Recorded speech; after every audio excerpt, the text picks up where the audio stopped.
자파상을 하는 사람이 그 동네에 새로 부임해온 목사님의 설교에 대해서 칭찬을 했습니다.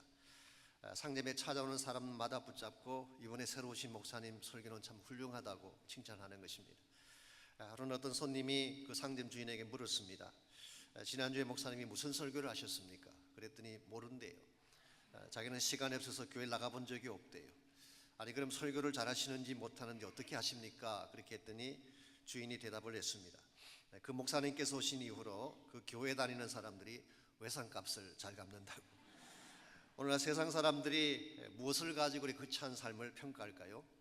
우리가 입고 있는 옷을 가지고, 우리가 전하는 말을 가지고 평가할까요? 아닙니다. 세상 사람들이 크리스찬에게서 진짜 보고 싶어하는 것은 실제적 삶의 변화입니다. 아무리 훌륭한 교리나 아름다운 메시지를 전달해도 그것이 실제 삶과 연결되지 아니하면 가치를 갖지 못하는 것입니다.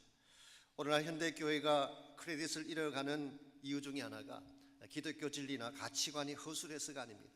그 위대한 복음의 진리가 실제 삶에서 실천되지 않기 때문에 감동을 잃게 되는 것입니다. 그러므로 복음이 진짜 복음이 되게 하려면 우리의 삶이 복음에 걸맞아야 합니다. 하나님께서 우리에게 주신 복음은 위대한 복음인데 우리가 복음과 다른 삶을 추구하게 된다면 우리의 삶은 결코 하나님께 영광이 될 수가 없습니다. 그러므로 우리가 어떻게 하면 우리의 삶이 실제적으로 복음에 합당한 삶이 될 것인가? 성경이 말하고 있는 기독교 신앙의 진수가 어떻게 하면 우리 삶을 통해 실천되게 할 수가 있을 것인가? 오늘 주신 이 본문을 가지고 이것을 함께 정리해 보려고 합니다. 오늘 같이 읽은 본문에 보시면은 우리 삶 속에서 드려져야 될 참 예배가 어떤 것인지를 오늘 성경이 소개를 하고 있습니다. 사도 바울은 지금까지 기독교 신앙의 핵심 교리에 대해서 설명을 해왔습니다. 그리고 오늘 12장을 시작점으로 해서 마지막 장인 16장까지는 지금까지 설명했던 핵심 교리의 실천편을 우리에게 소개합니다. 바울 서신의 아주 전형적인 포맷이라고 할 수가 있죠. 앞부분은 닥트린에 대해서, 그리고 후반부는 프랙티컬한 적용에 대해서. 그래서 어떤 성경학자들은 오늘 이 본문을 비록 두 절밖에 되지 않은 짧은 말씀이지만 실천편의 대강령이다 이렇게 부르기도 합니다. 앞으로 전개될 실천편의 대원칙을 오늘 본문이 담고 있기 때문에 그렇게 합니다. 1절 말씀 먼저 보시면은 그러므로 형제들아 내가 하나님의 모든 자비하심으로 너희를 권하노니 너희 몸을 하나님이 기뻐하시는 거룩한 산제사로 드리라. 이는 너희가 드릴 영적 예배니라. 오늘 본문의 첫 단어가 그러므로로 시작합니다. 사실 이 그러므로라는 이 단어는 우리말 문법으로 이야기하자면 부사에 해당합니다. 그러나 헬라어 원문을 보게 되면 문법적으로는 컨정션, 접속사로 그렇게 표현이 되어 있습니다. 문장과 문장을 연결시켜주는 접속의 역할. 그래서 어떤 분들은 이것을 합쳐서 접속 부사다 그렇게 부르기도 합니다만은 이 그러므로라는 이 단어는 바울이 지금까지 이야기했던 모든 논조를 받아서 그 다음 단계로 넘어가기 위한 접속의 역할을 하는 것입니다. 지금까지 바울이 무엇에 관해서 말씀을 해왔나요? 우리가 지난번 로마서를 시작한 이후로 지난주까지 공부했던 것을 간단히 정리해드리면 1장부터 8장까지는 칭의의 복음에 대해서 말씀을 했습니다. 모든 사람은 다 죄인이다. 그리고 죄의 삭은 사망인데 우리 스스로 구원할 능력이 전무하다. 그래서 하나님께서 예수님을 이 땅에 보내셔서 대신 죽게 하심으로 구원의 길, 의의 길을 열어주셨습니다. 이제 누구든지 믿기만 하면 구원받을 수 있고 의롭다 칭함받을 수 있다고 하는 이 복음의 핵심을 사도 바울이 소개했습니다. 그리고 한 걸음 더 나아가서 성령 안에서 성화가 되고 마침내 영화의 영광에 이른다고 하는 놀라운 진리를 말씀해 왔습니다. 그리고 지난주에 함께 다루었던 우리 9장에서 11장까지를 보게 되면 이와 같이 위대한 복음을 어떻게 하면 열방까지 전파하고 열방 백성들에게 다 전감으로써 하나님의 나라를 이룰 것인가, 하나님의 위대한 플랜에 대해서 말씀을 했습니다. 이와 같이 위대한 복음과 위대한 하나님의 진리를 설명한 후에 그 다음에 그러므로 therefore라고 말하고 있습니다. 그러므로 지금까지 이야기했던 이 놀라운 사실을 받는 전환점을 이루는 접속사, 이것이 바로 therefore입니다. 복음이 참으로 위대하다면 하나님의 계획이 그처럼 창대한 것이라고 한다면 그렇다면 이제 우리가 실제적으로 어떻게 그것을 이룰 것인가, 어떻게 이 복음을 실천할 것인가, 이것을 잘 말씀해 주는 단어가 영어로 therefore, 그러므로라고 하는 단어인 것입니다. 그래서 로이드 존스 목사님은 이것을 위대한 therefore, Great Therefore라고 그렇게 불렀어요. 왜냐하니까 교리와 실천의 삶을 연결시켜주는 커넥션이 되기 때문에, 복음과 그 복음의 삶을 연결시켜주는 연결고리가 되기 때문에, 여러분 아무리 위대한 진리라고 할지라도 그것이 삶 가운데 연결되지 아니하면 그 가치가 살지 않는 것입니다. 우리가 예수님을 영접하고 믿음을 가지긴 했습니다마는 우리가 받았던 이 복음이 실제 나의 삶 가운데 연결되어져서 실천되지 아니하면 그 복음의 진정한 가치, 진정한 능력은 밝혀질 수가 없는 것입니다. 오늘 많은 그리스도인들이 신앙을 마치 따로 국밥처럼 입술의 고백 따로, 삶의 내용 따로, 교리적인 지식 따로, 삶의 실천 따로, 이와 같이 따로 국밥처럼 이렇게 이중적으로 분리된 가운데 생활을 하기 때문에 열매를 맺지 못하는 것입니다. 오늘 하나님께서 기뻐하는 삶은 신앙과 삶이 함께 가는, 복음과 복음의 실천이 함께 가는 이와 같은 삶을 이룰 때에 하나님께도 영광이 되고 우리 삶 속에도 남겨질 열매가 충만하게 됩니다. 어떻게 할 때 우리의 신앙과 삶이 연결된, 그리고 실제적 실천을 통해 하나님께 영광을 돌릴 수가 있을까요? 오늘 같이 봉독한 본문에 보시면은 우리가 실제 삶을 통해서 하나님께 영광을 돌리는 데 꼭 필요한 세 가지 요소를 우리에게 소개하고 있습니다. 제일 첫 번째가 바른 드림입니다. 우리가 삶을 통해 하나님을 영화롭게 하려면은 생활 속에서 예배를 바르게 드려야 된다, 그런 뜻입니다. 1절 말씀 다시 보겠습니다.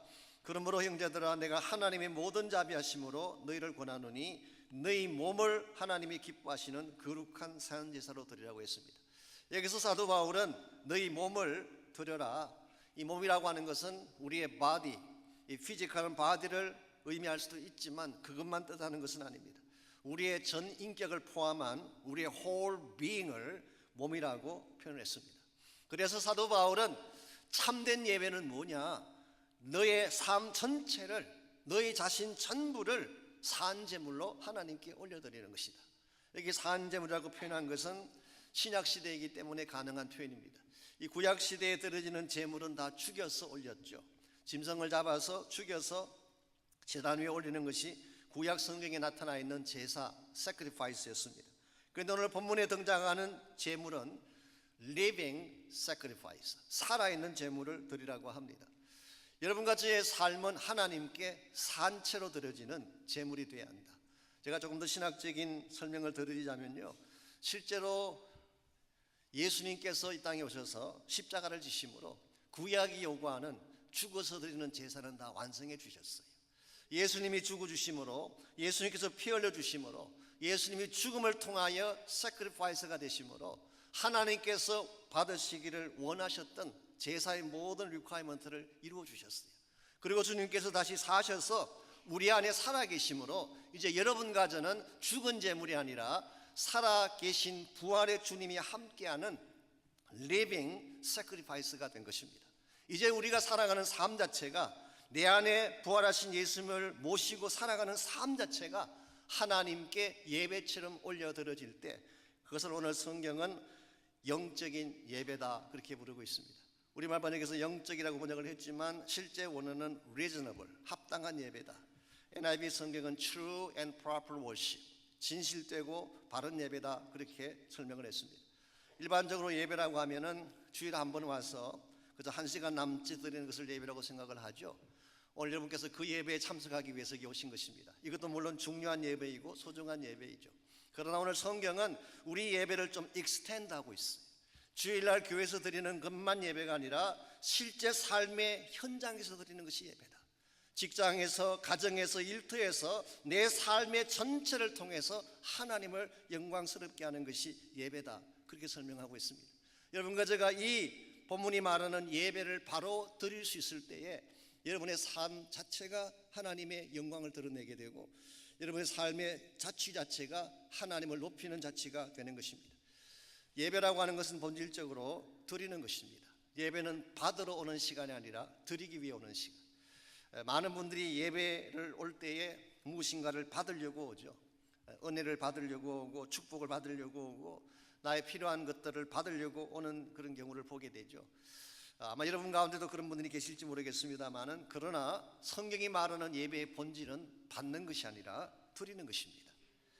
드리게 되면 하나님께서 나의 원하는 것을 채워주시는 거예요. 우리는 많은 경우 이것을 거꾸로 합니다. 받으려고 와서 받지 못하면 불평하고 하나님에 대해서 원망하고 돌아가는, 이건 바른 예배가 아니에요. 하나님은 이미 여러분과 저에게 주실 수 있는 모든 축복을 다 주셨어요. 예수님 주셨잖아요. 생명의 구원 주셨잖아요. 천국의 소망 주셨잖아요. 이미 다 주셨는데 더 바랄 게 뭐가 있어요?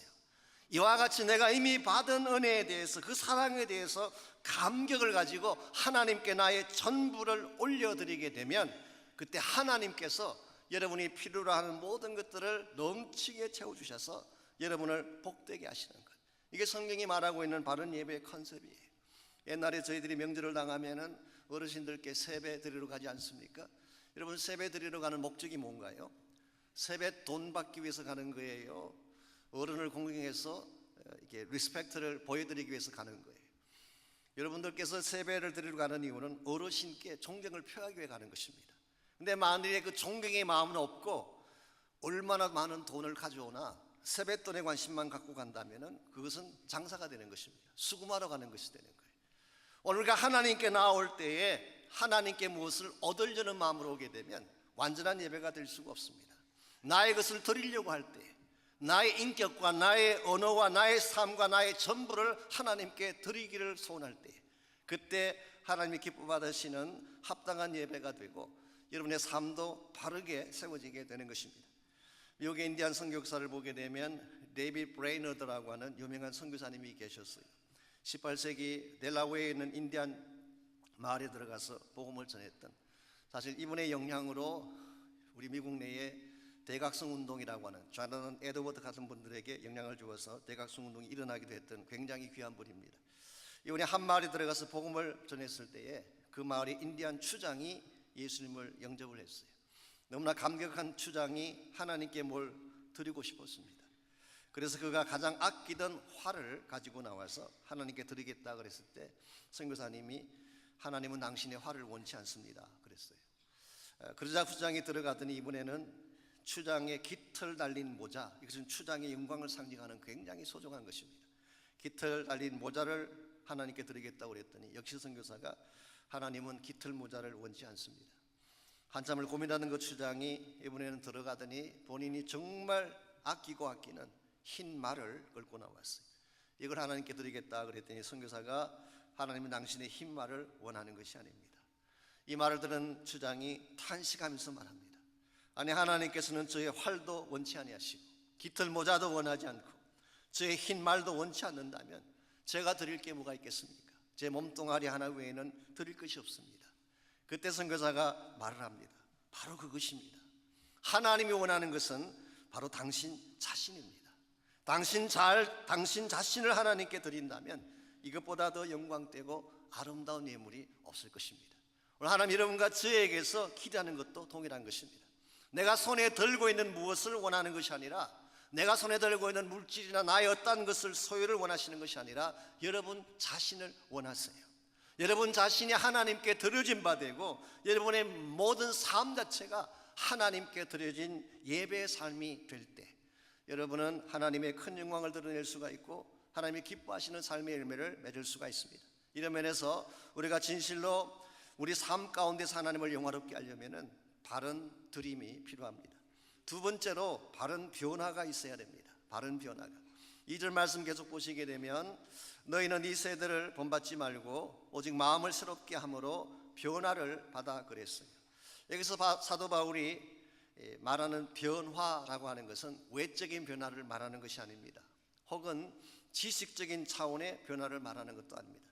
여기에 사용된 변화라는 이 단어가 메타모르포스라고 하는 좀 어려운 단어죠. 이 몰페라는 이 단어가 헬라말로 에센스, 본질이라는 뜻입니다.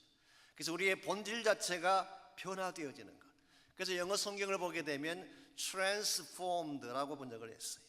마태복음 17장 2절에 동일한 단어가 사용됐는데요, 예수님께서 변화산상에 올라가셨을 때에 영화로운 몸으로 변화되셨어요. transfiguration, 똑같은 단어가 거기서도 사용이 됐어요. 그래서 오늘 말씀 속에서 사도 바울이 말하는 이 변화는 우리가 흔히 말하는 informed, 지식적인 차원에서 깨닫는 것을 말하는 것이 아니라 transformed, 우리의 본질 자체가 바뀌어지는 것을 말하는 것입니다. 흔히 교회 안에서 성경 공부를 하든지 제자 훈련을 하게 되면, 물론 항상 그런 것은 아니지만 가끔 보게 되면 인포메이션을 주는 것으로 끝나는 경우가 참 많이 있어요. 내가 과거에 알지 못했던 새로운 지식을 깨닫게 되는 차원, 하나님에 관해서 몰랐던 것을 알게 되는 것, 성경에 대해서 몰랐던 것을 알게 되는 것, 사랑에 대해서, 구원에 대해서, 진리에 대해서 몰랐던 것을 알게 되는 것, 참 귀하긴 하죠. 그러나 여러분, 인폼드 되는 것만으로 참된 변화는 일어나지 않습니다. 그래서 제자훈련을 5년, 10년 해도 똑같은 이유가 인폼드 될 뿐이지 트랜스폼 되지 않았기 때문에, 지식적인 차원에서 우리가 깨닫는 것, 아는 것만으로 변화라고 말할 수 없습니다. 참된 변화는 우리의 내면 전체가, 나의 전 인격이, 나의 에센스 자체가 새로운 차원으로 바뀌어지는 것, 이 트랜스포메이션이 되는 것이 오늘 성경이 말하고 있는 참된 변화의 내용입니다. 이와 같은 변화는 그냥 이루어지지 않습니다.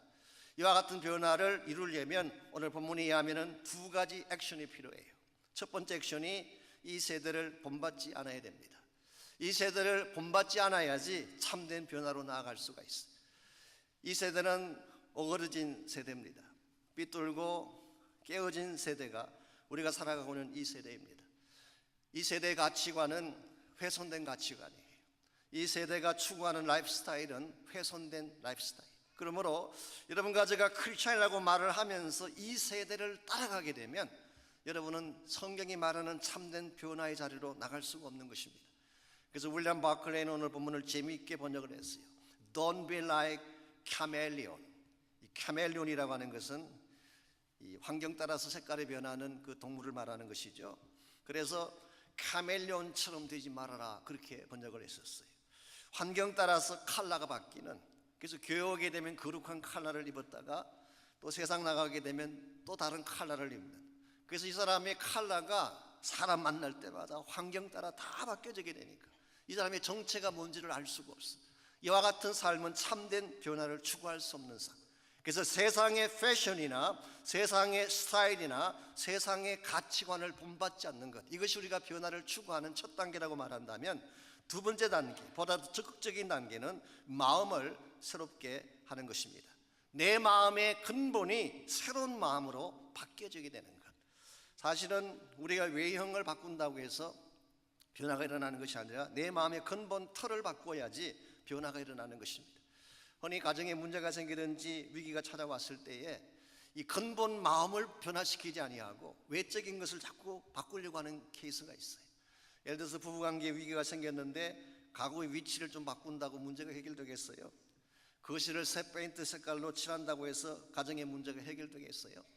내 마음속에는 근본 틀이 바뀌지 아니하면 또 튀어나오는 것입니다. 이런 면에서 우리 마음속에 무엇이 들었는가를 정확하게 알고 그것을 깨뜨리고 하나님이 기뻐하는 변화의 차원으로 나가야 됩니다. YM의 사역자 중에 한 분이었던 브루스 탐슨 박사에 의하면 우리 마음속에는 오랜 기간 동안 쌓아 올렸던 벽돌들이 있대요. 벽돌들. 어떤 사람에게는 불신의 벽돌도 있고, 어떤 사람의 마음속에는 상처의 벽돌도 있고, 거짓의 벽돌, 욕망의 벽돌, 위장의 벽돌, 우리 마음을 막고 있는 벽돌들이 있어요. 이 벽돌들이 내 마음을 가로막고 있기 때문에 하나님이 보이지 않아요. 진짜가 보이지 않아요. 그래서 성경 말씀을 들으면 그 당시는 아는 것 같은데 그 벽돌이 남아있기 때문에 또다시 옛생활로 돌아가고 옛생활로 돌아가는, 그러므로 내 마음의 벽돌을 깨뜨려야 돼요. 이 근본 벽돌을 깨뜨려야 돼요. 우리의 힘만으로는 깨어지지 않습니다. 그러나 하나님의 말씀을 받고 성령의 만지심을 받게 되면 이 마음의 벽돌이 깨어질 수가 있어요. 성경은 기록하기를 내 마음의 stronghold, 견고한 진을 깨뜨리는 파워가 말씀 속에 있다고 말씀하셨어요. 하나님의 말씀은 내 마음의 견고한 진을 깨뜨리는 힘이에요. 성령께서 기름 부으시고 성령의 강력한 능력의 역사와 함께 하나님의 말씀이 일하기 시작하면 지난 수십 년 동안 내 마음을 가로막았던 벽돌들이 깨어지게 되고, 이 벽돌들이 깨어질 때 변화가 시작되는 것입니다. 오늘 여러분의 마음속에도 여러분은 인정하고 싶지 않겠지만 여러 가지 많은 벽돌들을 갖고 계세요. 이것이 시마다 때마다 하나님의 은혜를 가로막고 변화를 가로막는, 여러분이 이 벽돌을 인식하고 깨뜨려야지 한 단계 한 단계 참된 트랜스포메이션을 향해 나갈 수가 있는 것입니다. 일반적으로 변화에 대해서 이야기를 하면 다른 사람의 변화를 늘 생각하세요. 교회에 변화가 일어나야 된다 그러면 박 집사가 변해야 된다. 가정에 변화가 일어나야 된다 그러면 남편이 변해야 된다, 아내가 변해야 된다. 근데 실제로는 누가 변해야지 변화가 일어나는지 아십니까? 내가 변해야 됩니다. 내가 변하면 세상이 변하는 거예요. 내가 바로 되면 가정이 바로 되는 것입니다. 나는 변하지 아니하고 나는 항상 그대로 가지고 있으면서 다른 사람의 변화를 강요하기 때문에 문제가 생기고 어려움이 찾아오는 것입니다. 제가 지난 주일 저녁에 어느 성도님 가정을 방문하고 오래전에 함께 신앙생활했던 분들을 만나서 교제할 그런 기회가 있었습니다. 그 중에 한 분이 그 한국 교회에 요즘 아시는 대로 여러 가지 많은 문제들이 있잖아요. 그 문제들에 대한 이야기를 끄집어내셨어요. 예전 같지가 않다, 뭐 교회가 어렵다, 또 누가 무슨 문제가 있다 쭉 이야기를 쭉 하시니까 듣고 계시던 다른 한 분이 이런 말씀하셨어요. 우리 다른 사람 이야기 그만하고 내가 지난 한 달 동안 얼마나 변화했나 이것 한번 살펴봤으면 좋겠다고. 다른 사람들의 변화에 대한 것은 그분들에게 맡기고 내가 하나님 안에서 지난 한 달 동안 어떻게 변화했나 이걸 우리가 체크하는 것이 더 중요하지 않는가. 참 저에게는 굉장히 감동이 됐어요. 그 말 자체. 여러분들 내 마음속에 시간이 지나면서 변화가 일어나게 되면 내가 변하면 다른 것은 자연히 변하는 것입니다. 이런 면에서 오늘 여러분과 제가 내 마음속에 혹시라도 아직도 깨뜨리지 못한 옛자가 남아있든지 옛날 내가 가슴속에 품고 있던 어떤 아픔이나 정오심이나 명예욕이나 혹은 야망 같은 것이 남아있다면 이걸 하나님 말씀 앞에 내어놓고 성령 앞에 내어놓고 깨뜨리는 결단을 하시길 바랍니다. 이와 같이 나의 속심령이 바뀌어지게 되면 그때 비로소 변화를 경험하게 되는 것입니다. 오늘 하나님은 여러분과 저의 삶이 언제나 동일하게 어제나 오늘이나 똑같이 변함없이 있기를 원치 않습니다. 우리는 시간이 흐르면서 차츰차츰 한꺼번에 되지는 않지만 차츰차츰 예수님을 닮아가는 변화를 경험해야 됩니다. 우리의 삶에 변화가 있을 때에 하나님은 우리를 통해 영광 받으시게 되고 참된 크리스찬 삶의 열매가 가능한 것입니다. 이와 같이 우리가 삶을 통해서 하나님 앞에 영광을 돌리려면 1차적으로는 바른 드림, 바른 예배 드림이 필요하고 두 번째는 바른 변화가 필요하지만 또 한 가지가 더 있습니다. 바른 분별을 가져야지 우리가 참 하나님의 영광을 위해 살아갈 수가 있습니다. 바른 분별력. 오늘 2절 하반부를 보시면은 우리가 변화를 받은 후에 그 다음에 무엇을 해야 될 것인지에 대한 말씀이 나와 있습니다. 마음을 새롭게 함으로 변화를 받아 하나님의 선하시고 기뻐하시고 온전하신 뜻이 무엇인지 분별하도록 하라 그랬어요.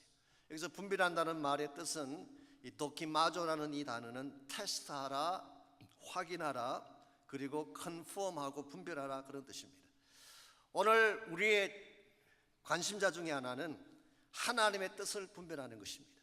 하나님이 어디에 뜻을 가지고 계시는지, 하나님의 마음의 방향이 어디를 향하는지 이걸 여러분께서 바로 분별을 해야지 여러분 삶의 디렉션이 바르게 되는 것입니다. 여러분 하나님의 뜻을 분별하며 살고 계시나요? 어떻게 하면 하나님의 뜻을 바르게 분별할 수가 있을까요? 물론 굉장히 많은 시간을 가지고 설명해야 되겠지만 오늘 본문만 가지고 이야기한다면 오늘 본문에 보시면 하나님의 뜻이 가지고 있는 세 가지 특징이 나와 있어요. 이 세 가지 특징을 보시면 하나님의 뜻을 분별하는 데 도움이 됩니다. 첫 번째로 하나님의 뜻은 선하다고 했어요. 선하다. good. 여기 선하다는 말의 뜻은 하나님은 항상 좋은 것을 주신다, 최선을 주신다.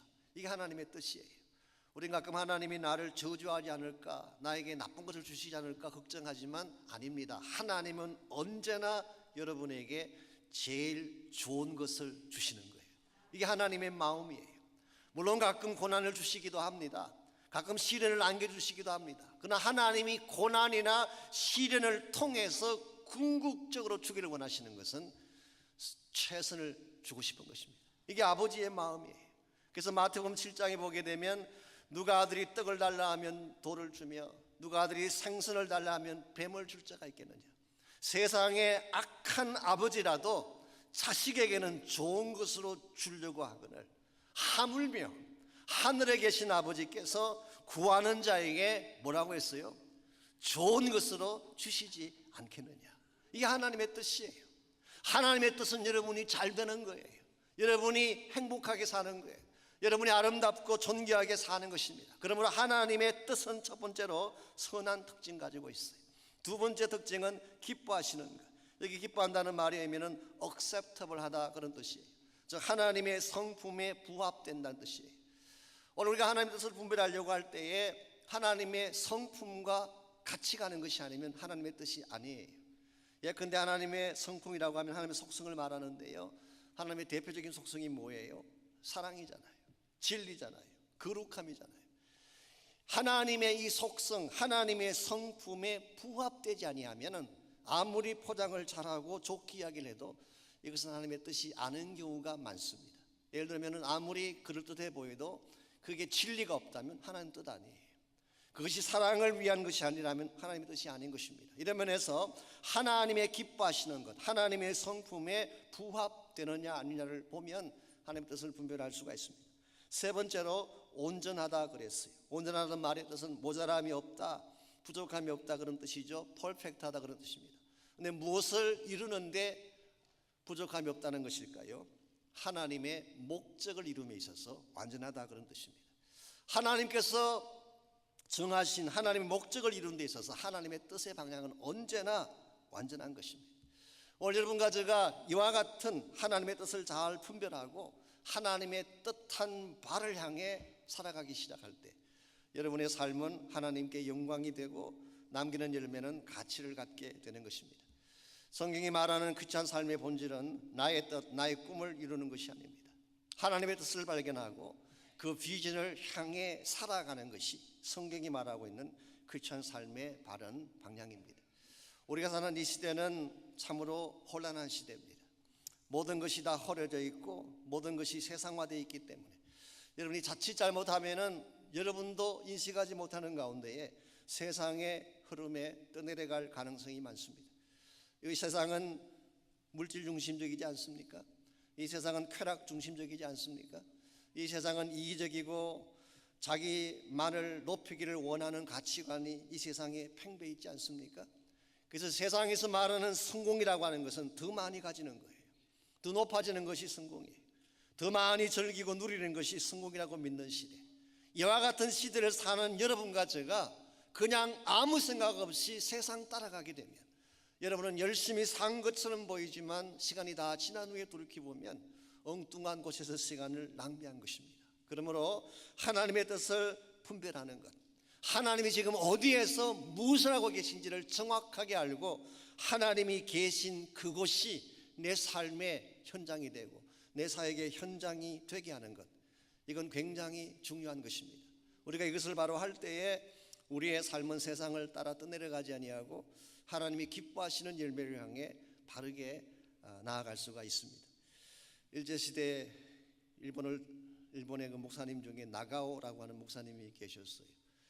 아마 우리에겐 잘 익숙하지 않을지 모르지만 그리고 큰 무슨 업적을 세우신 목사님은 아닙니다. 이분이 처음 교회를 개척하실 때에 그 나가사오라고 하는 미신이 굉장히 심한 그 지역에 교회를 시작을 하셨습니다. 6개월이 지났는데 교인이 한 명도 오지 않아요. 1년이 지나갔는데도 마찬가지였어요. 3년이 지나고 4년이 지나가도 아무도 교회에 오지 않았습니다. 그럼에도 불구하고 이분은 한 번도 그러지 않고 매주 예배를 드렸어요. 자, 예배 드릴 때 누가 성도일까요? 자기 부인하고 어린 자녀들. 만일 우리라면 이와 같은 상황에서 그곳에 계속 남아 예배를 드렸을까요? 아마 계산이 빠른 현대 목회자라면 아마 다른 곳을 향해 나갔을지도 모릅니다. 그런데 이분은 그냥 하나님께 부름받은 그곳에서 하루도 빠지지 않고 매주마다 이와 같이 예배를 드렸는데 5년째 되던 해에 한 청년이 찾아왔어요. 그 교회에 등록을 하겠다고 찾아온 것입니다. 그런데 그 청년을 보니까 각혈을 토해내는 폐결핵 환자였습니다. 요즘은 좀 다를지 모르지만 그 당시만 하더라도 결핵은 저주의 질병이고 죽음의 병이었습니다. 대다수의 사람들이 그런 사람이 왔을 때 배척을 하기 마련인데 나가오 목사님은 그 청년을 맞이하고 극진히 간호하고 그리고 복음을 통해 그 청년을 변화시켜 갔어요. 이와 같이 정성을 쏟았더니 하나님의 은혜로 기력이 치유가 되어지고 이 나가온 목사님의 사랑에 감동을 받은 이 청년이 신학교를 가서 나중에 목사가 됐습니다. 그리고 그 나가온 목사님과 같이 생활하면서 그가 뼈저리도록 들은 말씀이 하나 있는데, 그것은 바로 사랑은 말이 아니라 실천이다. 하나님은 참된 사랑을 실천하는 곳에 하나님의 뜻이 있다. 이 사실을 그가 배웠기 때문에 이분은 나중에 기력을 치유받고 신학교를 졸업한 후에 남들이 가지 않는 고베에 있는 빈민굴로 들어가서 평생을 거기에서 사역을 하셨어요. 환자들의 고름을 빨아가면서 수많은 빈민들을 그리스도에게로 인도하는 사역. 이분이 누군지 짐작하시겠죠? 우리 훗날 20세기 성자라고 불려진 가가와 도요히코라고 하는 목사님의 스토리였습니다. 이분은 일본 빈민사역을 시작해서 빈민사역의 가장 아름다운 열매를 맺은 분이고, 나중에 2차 대전이 끝난 후에 한국과 중국에게 일본의 침략을 사죄하기도 했던 분, 그리고 노벨 평화상 후보까지 올라갔던 그런 분이었어요. 여러분, 5년 동안 한 명의 성도가 오지 않았던 나고 목사님의 사역, 실패였나요? 성공이었나요? 우리가 인간적인 시각에서 본다면 실패처럼 느껴집니다. 5년 동안 전심을 다 쏟았는데 한 명 건졌어요. 그런데 만일 나가오 목사님이 그 한 명을 건지지 않았더라면 가가오라고 하는 이 위대한 목사가 탄생할 수 없었을 것이고, 이 목사가 탄생하지 않았더라면 일본 빈민사역은 일어나지도 않았을 것입니다. 오늘 많은 사람들이 세상 기준을 가지고 우리의 인생을 평가하려고 합니다. 세상 가치관을 가지고, 인간적인 가치 기준을 가지고 우리의 성공과 실패를 가늠하려고 하는데, 참으로 여러분의 성공과 실패를 결정하는 것은 하나님이에요. 하나님의 뜻이 있는 곳에 성공이 있습니다. 하나님이 기뻐하는 사역이 가치 있는 사역이에요. 아무리 세상 사람들이 환호하고 박수를 보내고 큰 칭찬을 보내주어도 그게 하나님의 마음이 없다면 그것은 성공이라고 말할 수가 없습니다. 오늘 여러분과 제가 이 사실을 바로 깨닫고 하나님의 마음이 있는 곳에 나의 마음이 함께 갈 때, 주님의 손길 닿는 그곳에 나의 손길이 함께 갈 때, 주님이 가장 마음속에 소원하시는 그 소원이 나의 소원이 되어져서 주님의 영광된 뜻을 위해 살아갈 수 있을 때, 여러분 한 번을 살아도 가치 있게 살 수가 있고 하나님 영광을 드러낼 수가 있습니다. 사랑하는 성도 여러분, 이 시대는 점점 더 어두워져 가고 기독교 신앙의 불빛도 점점 약해져가는 그런 시대를 우리가 살아가고 있습니다. 그러나 기독교 신앙의 불빛이 아무리 약해져가도 복음은 복음입니다. 진리는 진리입니다. 만약 지금이라도 하나님의 백성들이 복음 앞으로 바로 돌아와서 복음다운 삶을 실천할 수만 있다면, 성경이 말하고 있는 참된 구원과 진리의 삶을 실천할 수만 있다면 얼마든지 기독교 역사는 달라질 수 있습니다. 세상은 변할 수 있는 것입니다. 전 여러분 한 분 한 분이 이와 같은 모습으로 therefore 진리를 받았으면 거기에 합당한 삶을 사시고, 복음을 받았으면 therefore 그러므로 복음에 합당한 삶을 살아가셔서 하나님의 영광이 되고 주님이 기뻐하는 열매들을 맺는 여러분 모두가 되시기를 주의 이름으로 축원합니다. 이 시간 같이 한번 말씀 붙잡고 기도하는 시간 갖겠습니다. 기도할 때에 우리 마음 중심을 다시 한번 점검하면서 기도했으면 좋겠어요. 우리 마음에 아직도 하나님이 기뻐하지 않는 벽돌은 없는지, 교만하고 음란하고 탐욕적이며 이기적이며 분노하며 미워하며 상처 가운데 살아가는 벽돌은 없는지, 혹시 그것이 있다면 이 시간 주의 성령 앞에 가지고 나가셔서 깨뜨리시기를 바랍니다. 나의 힘으로 깨뜨릴 수 없지만 말씀 붙잡고 여러분이 기도하면 성령의 권세가 그 마음의 깊은 것을 깨뜨려 주실 줄 믿습니다. 여러분 담대한 마음으로 기도하시고 나를 먼저 하나님께 올려드려서 내 삶에 하나님이 기뻐하실 거룩한 산재가 되게 하셔서 나로 말미암아 가정이 변하게 하시고 교회가 변하게 하시고 이 땅이 변하게 하시고 하나님의 나라가 이루어지는 놀라운 역사가 일어나게 하십시오.